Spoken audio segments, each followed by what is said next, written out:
Good morning प्यारे बच्चों, कैसे हैं आप सब। कल हम लोगों ने सीखा कि अगर शून्य दिए हुए हैं, दो शून्य दिए हुए हैं अल्फा और बीटा, तो हम द्विघात बहुपद कैसे ज्ञात कर सकते हैं। हमने उसके लिए बताया कि द्विघात बहुपद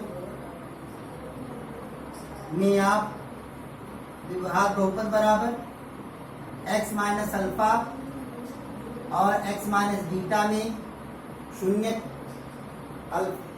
अगर शून्य 2 और 3 है तो अल्फा की जगह पर 2 रख करके, बीटा की जगह पर 3 रख करके दोनों का गुणा करके कर सकते हैं। या हम उसी द्विघात बहुपद को x square minus alpha plus beta x plus alpha beta द्वारा भी ज्ञात कर सकते हैं। अल्फा की यहाँ पर 2 रख करके, बीटा की यहाँ पर 3 रख करके हम द्विघात बहुपद को ज्ञात कर सकते हैं। या उसी द्विघात बहुपद को एक्स स्क्वायर माइनस शून्यकों का योगफल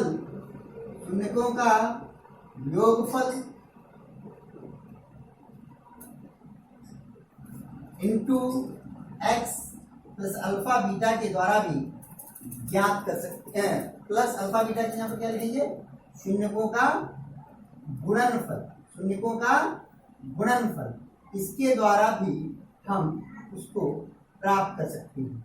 यदि शून्यकों का योगफल निकाल लें, 2 धन 3 5 रख दें यहाँ पर, और शून्यकों का गुणनफल 2 जाए 6 रख दें, और इस सूत्र के द्वारा भी हम क्या कर सकते हैं, द्विघात बहुपद को ज्ञात कर सकते हैं।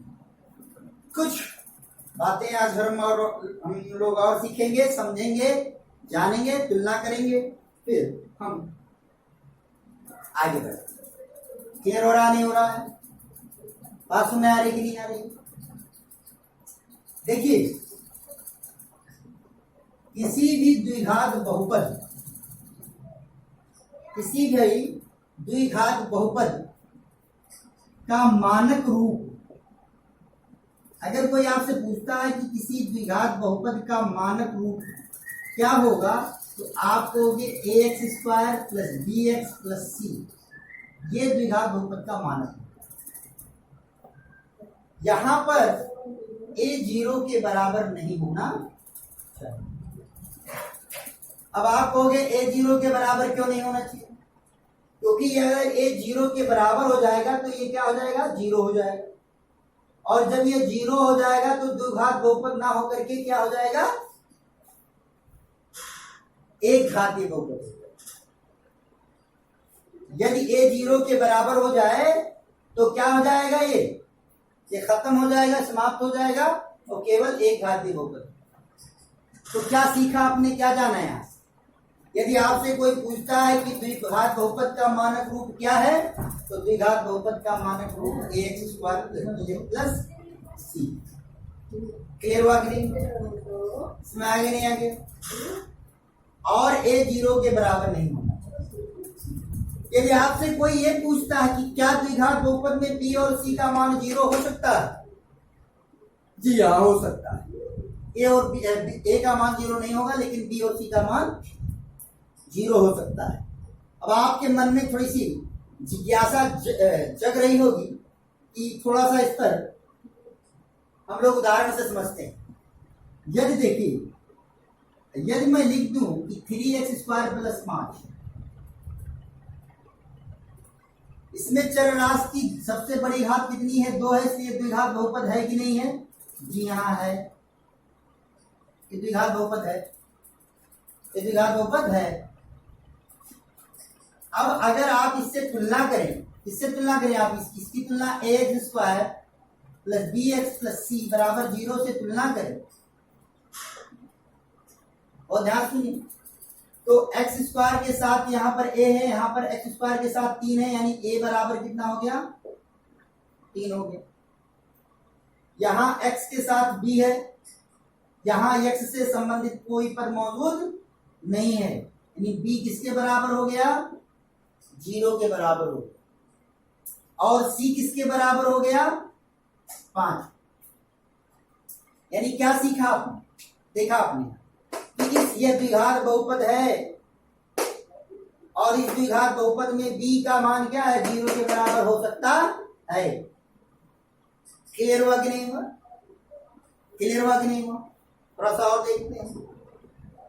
अगर हम लिख देते हैं कि 2x² + 7x, और यदि मैं आपसे पूछूं कि ये द्विघात बहुपद है कि नहीं है, तो आप कहोगे कि ये द्विघात बहुपद है। कोई पूछेगा क्यों है, आप कहोगे इसमें चर राशि की सबसे बड़ी घात कितनी है, 2 है। The power of variable max highest power of variable is equal to 2, therefore it is quadratic polynomial। ये द्विघात बहुपद है क्योंकि इसमें चर राशि की सबसे बड़ी घात कितनी है, 2 है।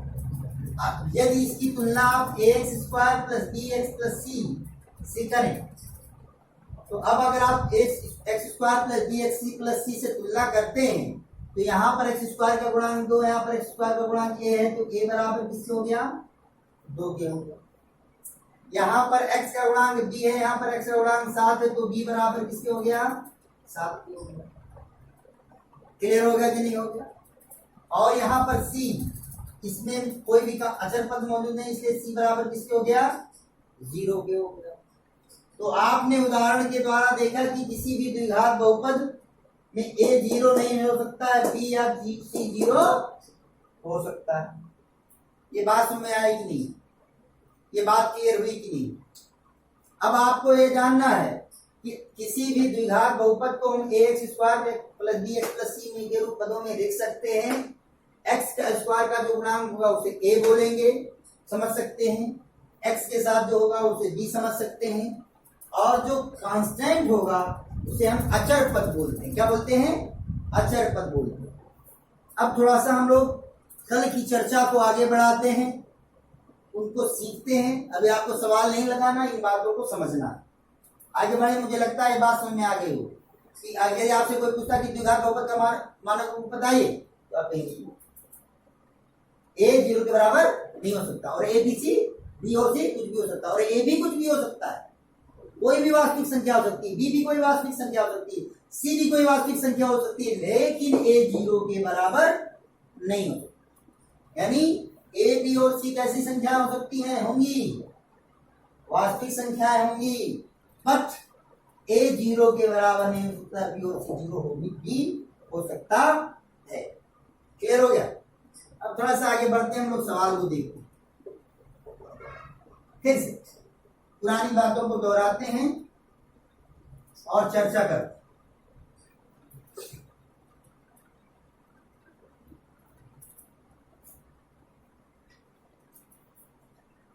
तो चलिए शुरू करते हैं।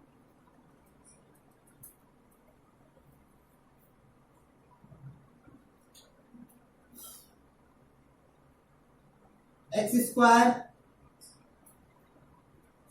12x + 45 ये बहुपद है,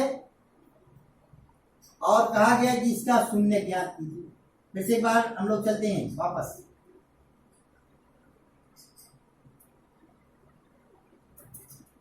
एक सवाल आ गया, ये प्रश्न आ गया, ये है प्रश्न, x² - 12x - 45 45 का शून्य ज्ञान। तो सबसे पहले आपको क्या बताया गया है कि इसको शून्य के बराबर करेंगे। x² - 12x - 45 = 0। यहां पर गिनती कितनी है, 1 है, यहां पर 45। पहले और तीसरे का गुणा करेंगे, बताया जा चुका है मानक रूप में लिखने के बाद। x² फिर x पहले घाते 2 है, फिर घात 1 है, फिर कांस्टेंट पावर 2, यानी डिसेंडिंग ऑर्डर में लिखा हुआ। ये तरीका तभी लगाएंगे जब बहुपद का घात घटते क्रम में हो या बहुपद का घात बढ़ते क्रम में। पहले और तीसरे का गुणा किया, 45 से क्यों 45, चिन्ह किसका आया, माइनस का, क्योंकि यहाँ पर चिन्ह किसका, प्लस का है, यहाँ पर माइनस का है, तो प्लस और माइनस का 45। क्या करना है हमको, 45 का वर्गखंड करना है कि घटा करके क्या लाया जाए, 12, 12 आ जाएगा। घटा करके बोल रहा हूं, क्यों बोल रहा हूं? क्योंकि इसके मल्टीप्लीकेशन में क्या है? माइनस। इस वाले माइनस को नहीं देखना है, बल्कि ये जो गुणा आया है पहले और तीसरे के गुणनफल में जो चिन्ह आया है उसके बारे में हम चर्चा कर रहे हैं। तो ये कितना आया है? माइनस। तो इसलिए हम 45 का गुणनखंड करेंगे। तो 45 का जब गुणनखंड करेंगे तो 3 से काटेंगे तो कितना आ जाएगा? 15। अब 3 ज्यादा है या 15 ज्यादा है? 15 ज्यादा है, तो 15 में से 3 गया 12। दिखा कि नहीं दिखा? 12 मिल गया, यानी हमको 12 को क्या लिख देना है? 15 माइनस 3। चलिए अब इसकी कहानी होगी यहाँ पर। शुरू करते हैं। इसको क्या लिखेंगे? X square. कोई दिक्कत तो नहीं है? माइनस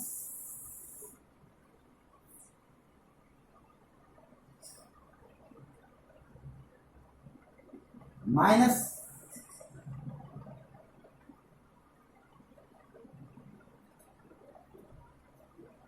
12x को क्या लिखना? 15x और माइनस 3x। 12x को क्या लिखना? 15 माइनस 3 है। 15x, x क्यों लिखा है? यहाँ भी x है और माइनस 3x, दोनों के साथ x लगा और माइनस कितना हो गया?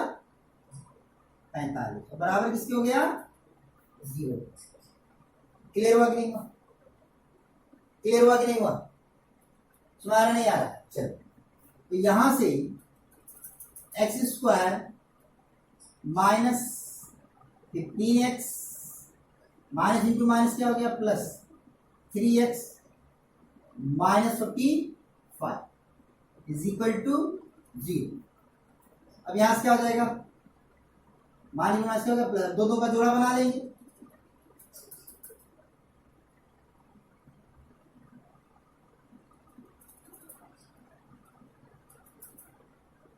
और ये हो गया x square minus 15x plus 3x minus 45 equal to 0। यहाँ से x कॉमन ले लेंगे, क्या मिलेगा? x minus 15। यहाँ पर 3 कॉमन ले लेंगे, क्या मिलेगा? x माइनस 15 बराबर 0। x माइनस 15, यहाँ से x माइनस 15 हो गया 15 एक ब्रैकेट में और दूसरे ब्रैकेट में x प्लस 3 और ये बराबर किसके हो गया? 0। यहाँ से x माइनस 15 बराबर 0 कर दीजिए और x प्लस 3 बराबर 0 कर दीजिए। क्या मिला? यहां से x बराबर 15 मिला और x बराबर प्लस 3 उधर आ जाएगा तो क्या हो जाएगा? माइनस 3, यानी इसके शून्य हो गए प्लस 15 और माइनस। तो शून्य का x वाला हमने और रिवाइज कर दिया है ताकि आप उसको सीखें, समझें कैसे लगाना। अब थोड़ा हम लोग अपने टॉपिक पर चलते। हमने अभी आपको बताया कि किसी भी द्विघात बहुपद को ax square plus bx plus c के रूप में लिख सकते। और अभी थोड़ी देर पहले ही हमने आपको बताया है कि किसी भी द्विघात बहुपद को के शून्य अगर हमको पता है तो हम लिख सकते हैं एक्स स्क्वायर, द्विघात बहुपद को x square minus alpha plus beta x plus alpha beta. यानी किसी भी द्विघात बहुपद को ax, कोई भी द्विघात बहुपद किस रूप में लिखा जा सकता है? ax square plus bx plus c के रूप में लिखा जा सकता है। और अगर बहुपद के शून्य अल्फा प्लस बीटा है तो उसी बहुपद को x square minus alpha plus beta into x plus alpha beta के रूप में लिखा जा सकता है। कॉन्सेप्ट क्लियर हुआ? जैसे मेरी बात को सुनिए, किसी बहुपद को ax square plus bx plus c के रूप में लिखा जा सकता है और उसी बहुपद को यदि उसके शून्य अल्फा और बीटा है तो उसको किस रूप में लिखा जा सकता है? X square minus alpha plus beta x plus alpha beta के रूप में लिखा जा सकता है। यानी ये भी द्विघात बहुपद को निरूपित करता है और ये भी द्विघात बहुपद को निरूपित करता है। क्लियर हुआ कि नहीं?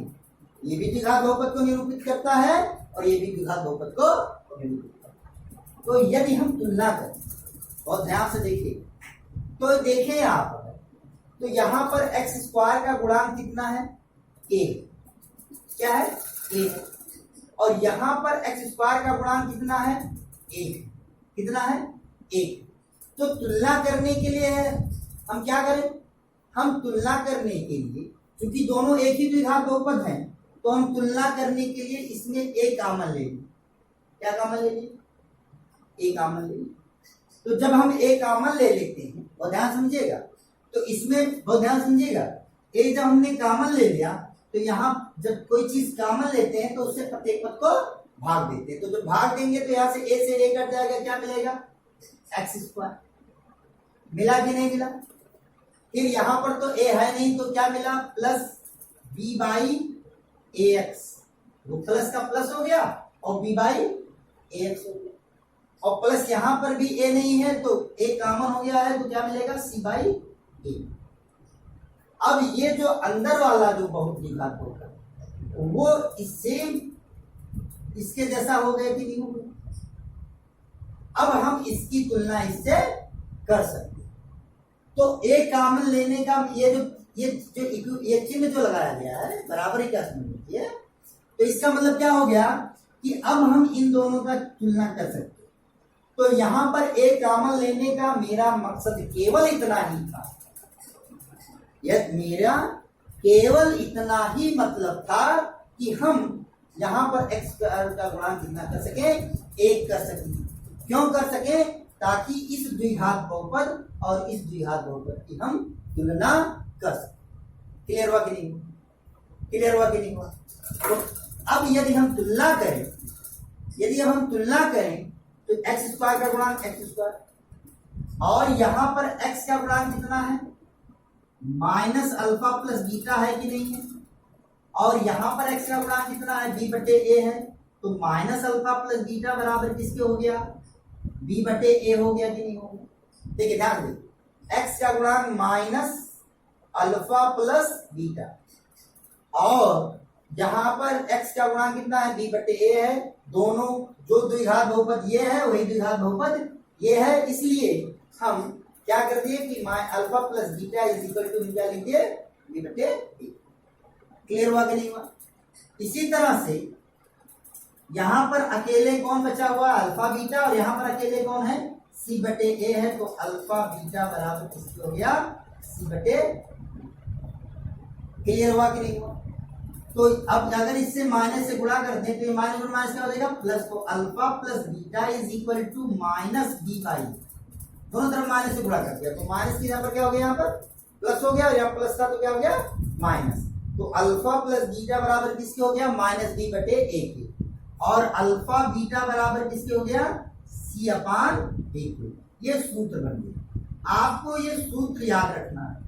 कैसे मिला है ये मैंने आपको समझा दिया है, ये समझ में आया है तो बहुत अच्छी बात है और जानना भी चाहिए, लेकिन मुख्य रूप से आपको ये सूत्र याद रखना है जो जरूरी है। यदि आपसे कोई पूछता है कि कोई द्विघात बहुपद के शून्य अल्फा और बीटा है, वो द्विघात बहुपद यदि कोई द्विघात बहुपद a x square plus b x plus c है, उसके शून्य अल्फा और बीटा है, तो अल्फा प्लस बीटा बराबर किसके होगा? माइनस बी बटे ए के होगा। और अल्फा बीटा बराबर किसके होगा? सी बटे ए के होगा। फिर से मेरी बात को सुनिए, यदि द्विघात बहुपद a x square plus b x plus c है, तो सी है और उसके शून्यक अल्फा और बीटा है। शून्यक अल्फा और बीटा है। अल्फा और बीटा कौन है पता नहीं है, लेकिन अगर पता है तब कोई बात नहीं, लेकिन अगर पता नहीं है तो आप लिख सकते हैं कि अल्फा प्लस बीटा बराबर माइनस बी बटे ए के, और अल्फा बीटा बराबर सी बटे ए के। अब बीटा बी कहां से मिल जाएगा? यहां से मिल जाएगा। ए कहां से मिल जाएगा? यहां से मिल जाएगा। सी कहां से मिल जाएगा? यहां से मिल जाएगा। अब सवाल में आ गया कि 3x square plus 5x plus 7 के शून्य अल्फा और बीटा है। अल्फा और बीटा है, तो अल्फा प्लस बीटा ज्ञात कीजिए और अल्फा इंटू बीटा ज्ञात कीजिए। सवाल में है ये द्विघात बहुपद दे दिया, इसके शून्य का अल्फा और बीटा दे दिया।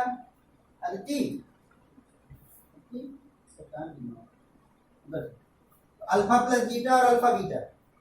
तो सबसे पहले आप तुलना करेंगे इसकी, किससे तुलना करेंगे? अब इसकी तुलना किससे करेंगे आप? A x square plus b x plus c. तो अब तुलना करेंगे तो ए से तुलना करने पर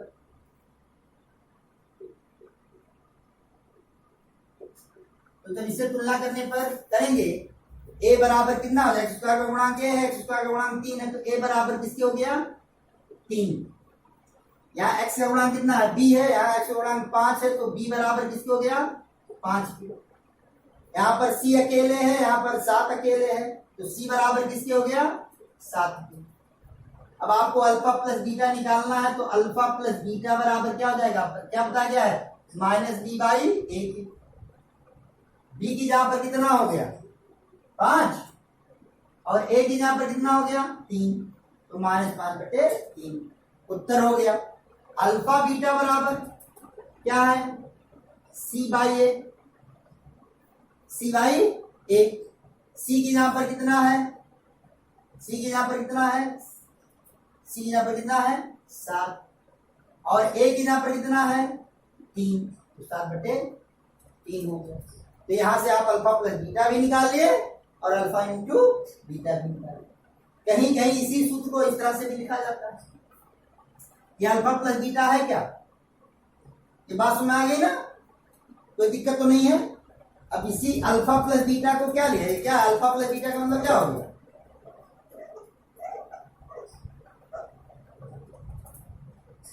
अल्फा पहला शून्य का और बीटा दूसरा शून्य का, तो शून्यकों का योगफल अगर पूछता है कि शून्यकों का योगफल बताइए, तो शून्यकों का योगफल बराबर -b/a। अल्फा प्लस बीटा पहला शून्य यानी शून्यकों का योगफल बराबर -b/a, और शून्यकों का गुणनफल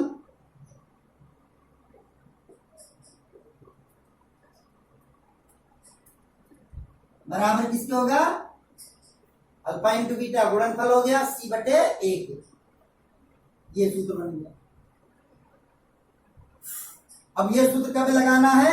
जब सवाल में दिया रहेगा कि a x square plus b x plus c के शून्यकों का योगफल निकालिए या शून्यकों का गुणनफल निकालिए, तो आप तुलना करके ए बी और सी का मान निकाल लेंगे और इसी सूत्र में रख देंगे। आपको शून्यकों का योगफल और शून्यकों का गुणनफल मिल जाएगा। या इस सूत्र का इस्तेमाल कब करेंगे? जब कहेगा कि 3x square plus 5x plus 7 जैसे ऐसे कोई और सवाल ले दे, गिनती बदल जाए, तो और शून्य क्या है? अल्फा और बीटा है। तो अल्फा प्लस बीटा ज्ञात कीजिए, अल्फा बीटा ज्ञात कीजिए। तो सबसे पहले क्या करना है? ax square plus b x plus c से तुलना करना है। क्लियर हुआ कि नहीं हुआ? तुम्हारा नहीं आ रहा है? ए का मान मिल जाएगा, बी का मान मिल जाएगा, सी का मान मिल जाएगा। जो इसमें मौजूद नहीं होगा, आपको तरीका पहले बताया, उसका मान 0 के बराबर हो जाएगा। वहां से आप अल्फा प्लस बीटा बराबर लगा निकाल देंगे और अल्फा इंटू बीटा। तो आपने 3 बातें अभी तक आज और कल की क्लास में मिला। पहला आपने सीखा कि शून्य कैसे निकालना है। शून्य कैसे निकालना है? शून्य कैसे निकालना है? बहुपद को शून्य के बराबर कर देना, उसको हल करना है, चरराशि का जो मान मिलेगा वही बहुपद का शून्य। शून्य दिया हुआ है, बहुपद निकालना है, तो आपके पास सूत्र है x minus alpha into x minus beta, या जो सूत्र बताया गया है। तो शून्य दिया हुआ, बहुपद निकालना, वो आप जान लीजिए। अब तीसरी बात क्या सीखी कि द्विघात बहुपद दिया हुआ है और शून्यकों का योगफल निकालना है और शून्यकों का गुणनफल निकालना है, तो आपको कौन सा सूत्र लगाना है। 3 बात। पहली बात क्या सीखा? द्विघात बहुपद दिया हुआ है, शून्य निकालना। दूसरी बात क्या सीखा? शून्य दिया हुआ है, बहुपद निकालना। तीसरी बात क्या सीखा आपने कि बहुपद दिया हुआ, द्विघात बहुपद दिया हुआ है, शून्यकों का योगफल निकालना और शून्यकों का गुणनफल निकालना। यानी तब आपको, अब आपके मन में आ रहा होगा कि सर जी हम पहले द्विघात बहुपद से शून्य निकाल लें, फिर उसको जोड़ दें और फिर उसका गुणा कर दें, तो क्या गलत हो जाएगा?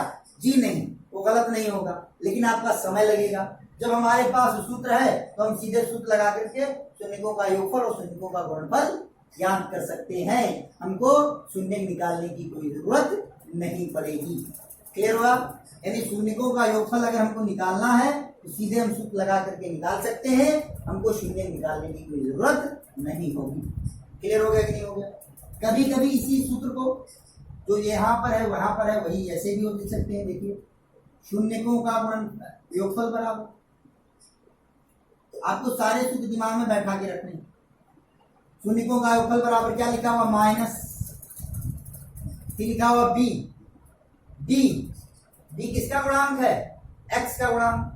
तो बी किसका गुणांक? एक्स का गुणांक है कि नहीं है, तो लिखेंगे माइनस एक्स का गुणांक और बटे ए किसका गुणांक है? एक्स स्क्वायर का, तो माइनस एक्स बटे का गुणांक बटे एक्स स्क्वायर का गुणांक और शून्यकों का गुणनफल बराबर